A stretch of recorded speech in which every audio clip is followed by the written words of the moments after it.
Our headlines today.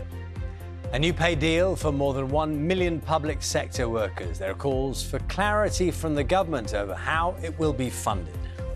DIY dentistry, the people pulling out their own teeth because they can't get an appointment on the NHS. A damning new report calls for urgent reform of the system. From muddy boots to bunk beds, youth hostels have been providing a cheap way to travel for almost a century. Good morning from the village of Yulgreve in the Peak District, where I'll be looking at plans to sell off some hostel sites. Good morning. On men's semi-finals day at Wimbledon, Novak Djokovic is backing himself to equal Roger Federer's record of 8 titles as he aims to lift the trophy for the 5th year running.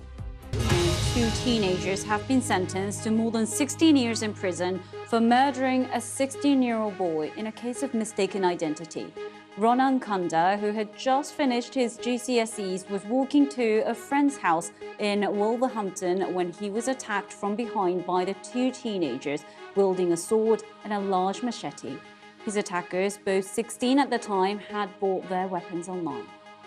A parliamentary committee has published a damning report on what it says is the government's failure to develop an effective strategy for dealing with national security threats from China. A report by the Intelligence and Security Committee says China is seeking to penetrate and influence every part of the UK economy, and the government's response has been completely inadequate. The England footballer Dele has revealed that he was sexually abused as a child.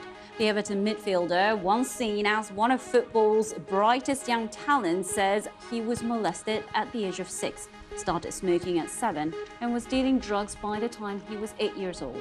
He's received support from the football community in the UK and around the world.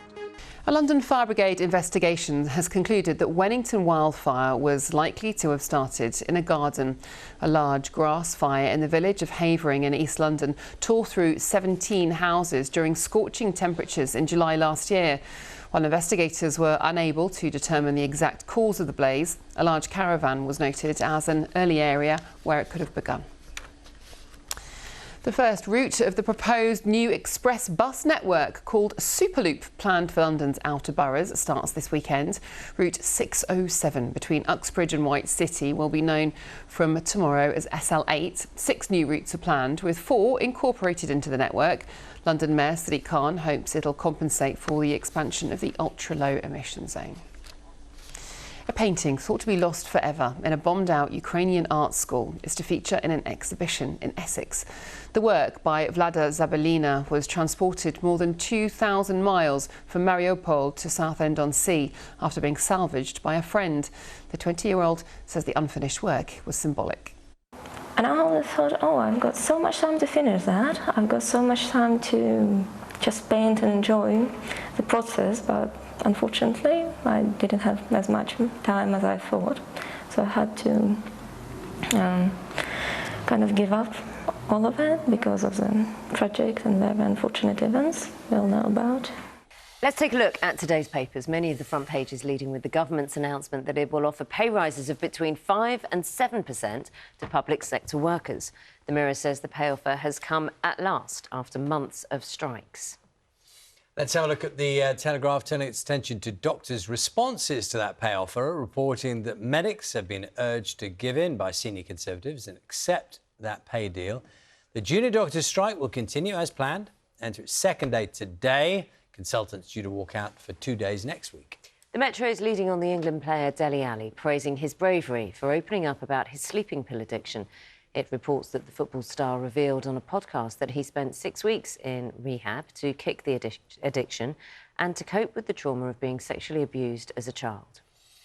And looking at the Times, this report by a group of MPs revealing that China has tried to infiltrate British intelligence agencies with its spies as part of what it calls prolific and aggressive espionage campaign.